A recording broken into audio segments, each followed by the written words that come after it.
जय हिंद, वंदे मातरम। साथियों, मद्य निषेध सिपाही की परीक्षा के लिए आज की इस वीडियो में जीके जीएस के 40 इम्पोर्टेंट प्रश्नों का एक रिवीजन वीडियो लेकर आए हैं। आपके एग्जाम में अब केवल 5 दिनों का ही समय बचा हुआ है, तो आप सभी परीक्षा से पहले अपनी तैयारी जांच लीजिए। तो चलिए, आज आपको टारगेट दिया जाता है 40 प्रश्न में से 35 प्रश्न सही करने का। तो आप सभी इस टेस्ट को पूरा अटेंड कीजिए। तो चलिए, इसी के साथ आज के सेशन को स्टार्ट करते हैं।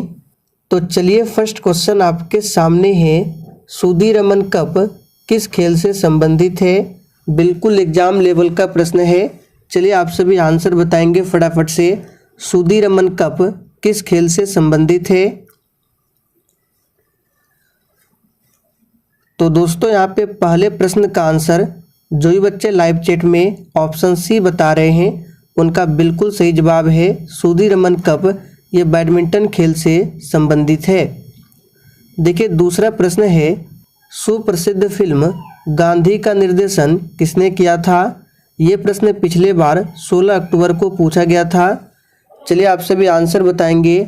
सुप्रसिद्ध फिल्म गांधी का निर्देशन किसने किया था।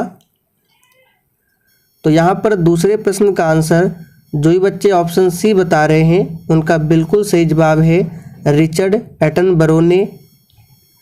तीसरा प्रश्न है, विश्व मधुमेह दिवस कब मनाया जाता है।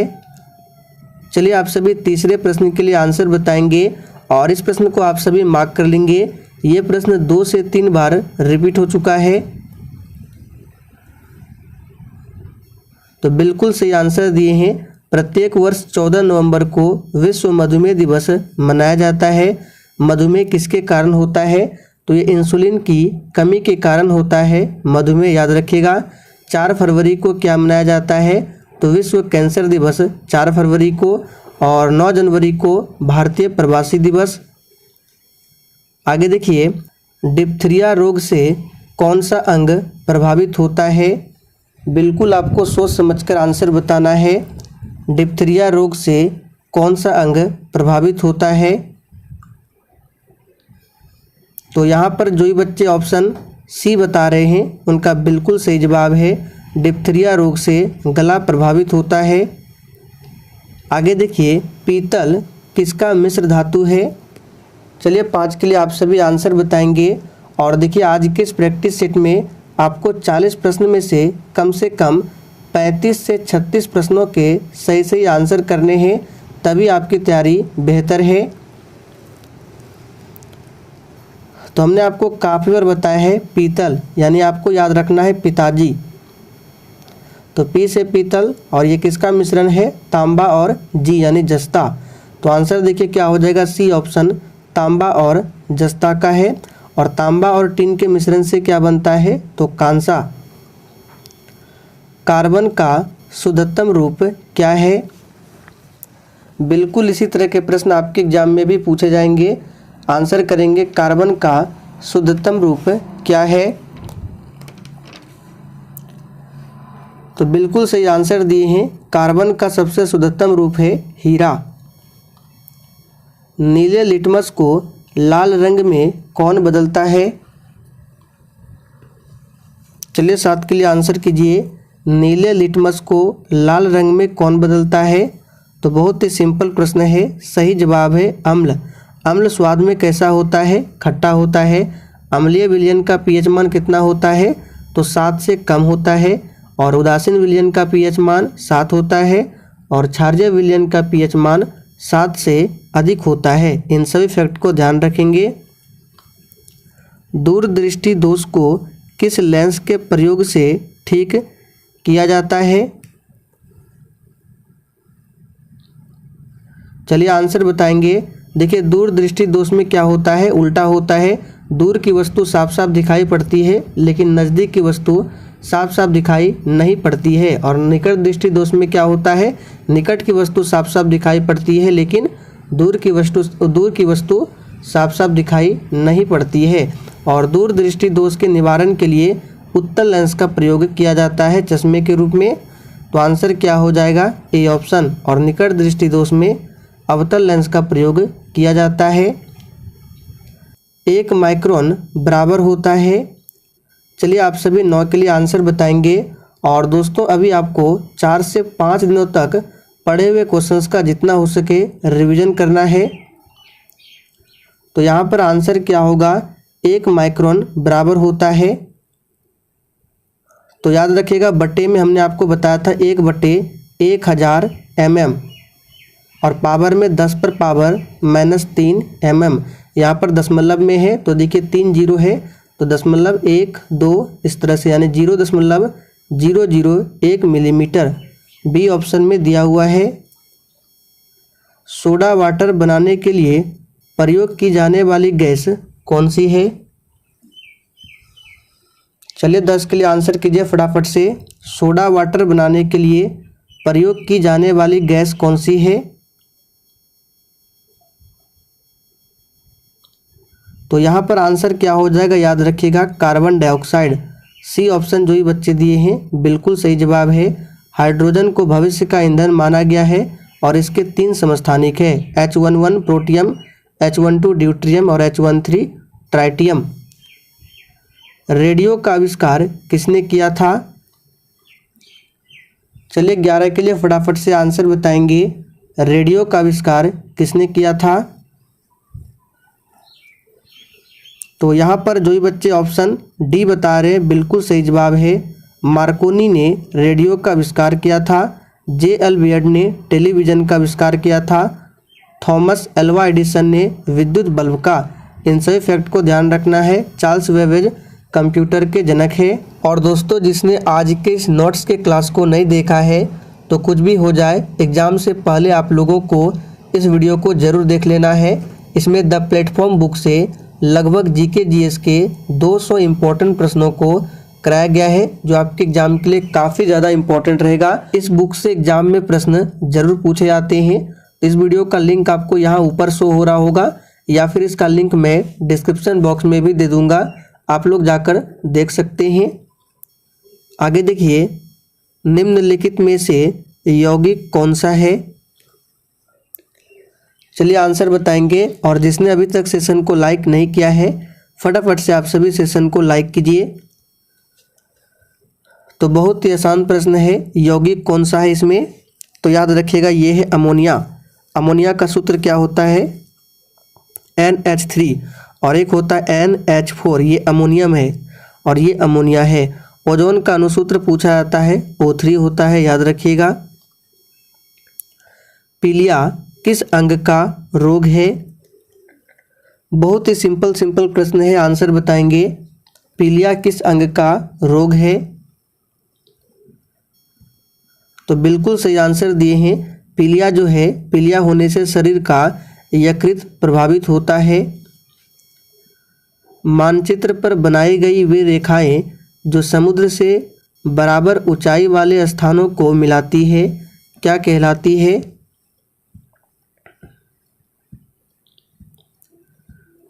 तो यहाँ पर आंसर क्या हो जाएगा, कंटूस रेखाएं कहलाती है, याद रखिएगा।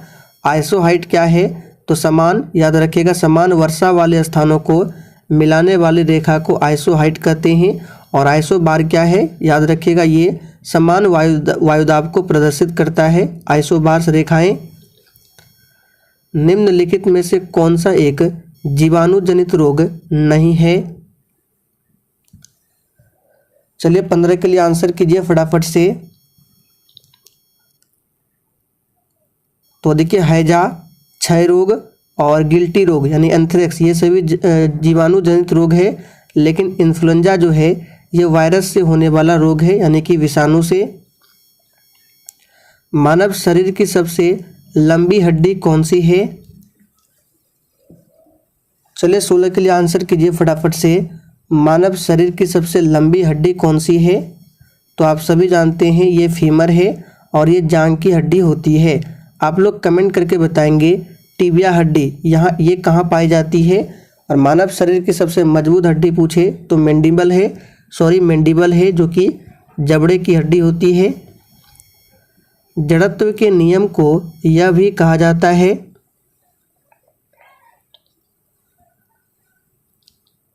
तो देखिए न्यूटन ने गति के 3 नियम दिए थे, जिसमें से न्यूटन का जो गति का पहला नियम है उसको जड़त्व का नियम भी कहा जाता है। तो यहाँ पर आंसर क्या होगा, ए ऑप्शन याद रखिएगा। समस्थानिकों के रासायनिक गुण समान होते हैं क्योंकि उनके, देखिए हमने आपको पहले भी बताया था समस्थानिक क्या होता है, तो जिनकी परमाणु संख्या समान और द्रव्यमान संख्या भिन्न भिन्न होती है उसको समस्थानिक कहा जाता है। और समस्थानिकों के रासायनिक गुण समान होते हैं क्योंकि परमाणु क्रमांक समान होते हैं। तो यहाँ पर ए ऑप्शन आपका सही जवाब है। कैल्शियम का परमाणु संख्या क्या है? बहुत ही सिंपल प्रश्न है, आंसर बताएंगे। देखिए कैल्शियम का संकेत होता है Ca और परमाणु क्रमांक होता है 20।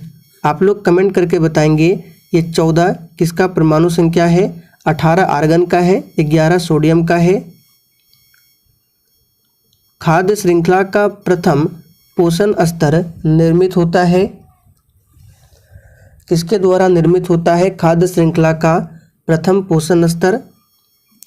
तो यहाँ पर सही जवाब क्या हो जाएगा, उत्पादक द्वारा। एक लकड़ी क्या है? चलिए आंसर बताएंगे। एक लकड़ी क्या है, हमने आपको प्रैक्टिस सेट में भी बताया था। तो यहाँ पर क्या हो जाएगा आंसर, एक लकड़ी क्या है? तो जो भी बच्चे बी बता रहे हैं बिल्कुल सही जवाब है, प्राथमिक ईंधन है। विद्युत चुंबकीय प्रेरण की खोज किसने किया था? और इस प्रश्न का आंसर आप लोगों को कमेंट बॉक्स में बताना है प्रश्न संख्या 22 लिखकर। यह प्रश्न इंपॉर्टेंट रहेगा, आंसर सभी को करना है। कार्बन का कौन सा अपर रूप कांच को काटने में प्रयुक्त किया जाता है? तो ये है हीरा। सी ऑप्शन जो ही बच्चे दिए हैं बिल्कुल सही जवाब है। नाभिकीय संलयन अभिक्रिया घटती है। चलिए आंसर बताएंगे। देखिए हमारा सन जो है नाभिकीय संलयन के सिद्धांत पर ही कार्य करता है।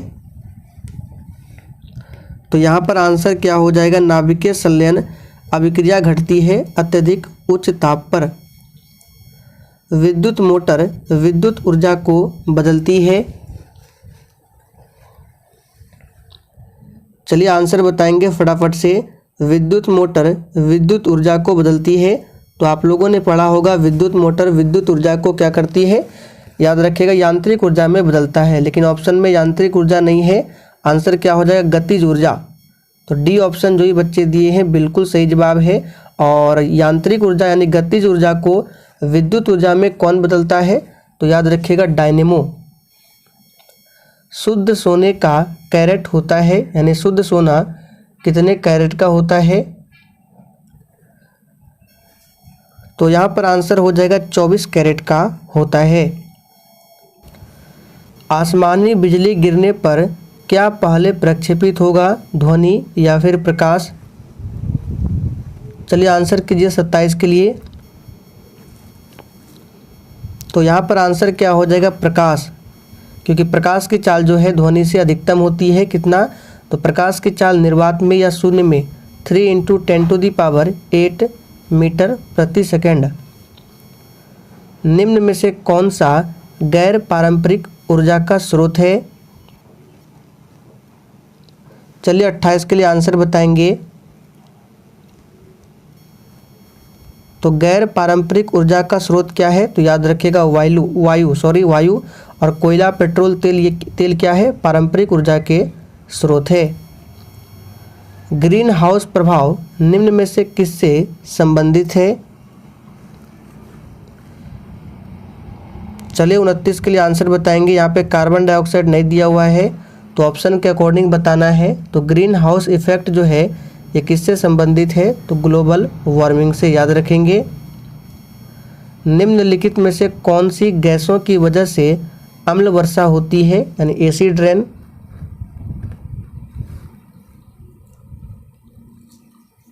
तो यहाँ पर जो ही बच्चे ऑप्शन डी बता रहे हैं बिल्कुल सही जवाब है। SO2 और NO2 के कारण एसिड रेन होता है, ध्यान रखेंगे। निम्न में से कौन सी वायुमंडलीय परत रेडियो तरंग में मदद करती है? यानी कि यहाँ पे ये होना चाहिए प्रश्न, टाइपिंग एरर है। निम्नलिखित में से कौन सी वायुमंडलीय परत है जो रेडियो तरंगों को परावर्तित करने में मदद करती है? तो देखिए वायुमंडल के बारे में भी हमने आपको पढ़ाया था दूसरे चैनल पर आज सुबह 10 बजे। तो यहाँ पर आंसर क्या हो जाएगा याद रखिएगा, ये है आयन मंडल।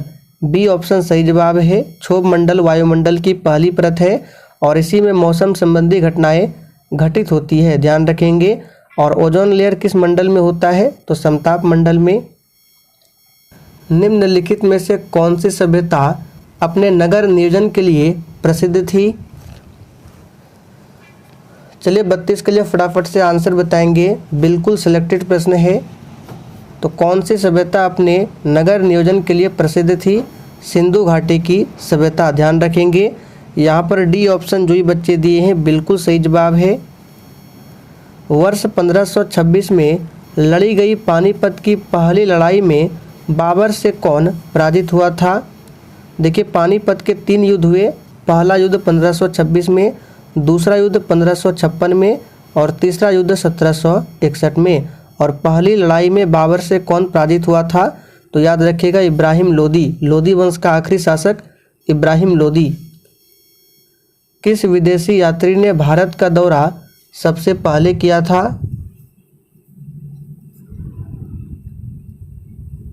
तो यहाँ पर आंसर क्या हो जाएगा, तो जो ही बच्चे ऑप्शन सी बता रहे हैं बिल्कुल सही जवाब है मेगास्थनीज ने।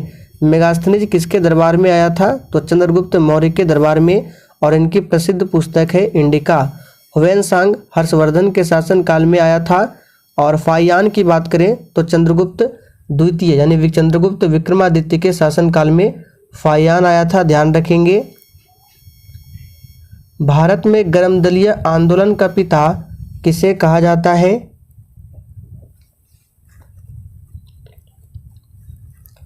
तो गर्मदलीय आंदोलन का पिता किसे कहा जाता है, याद रखिएगा बाल गंगाधर तिलक को। इनको भारतीय शांति का जनक किसने कहा था, वैलेंटाइन चिरोल ने।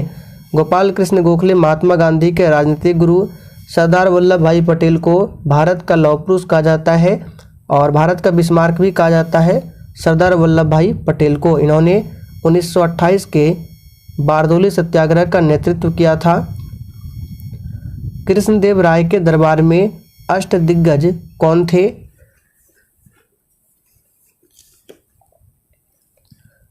तो अष्टदिग्गज थे ये 8 तेलुगु कवि। यहाँ पर सही जवाब है सी ऑप्शन।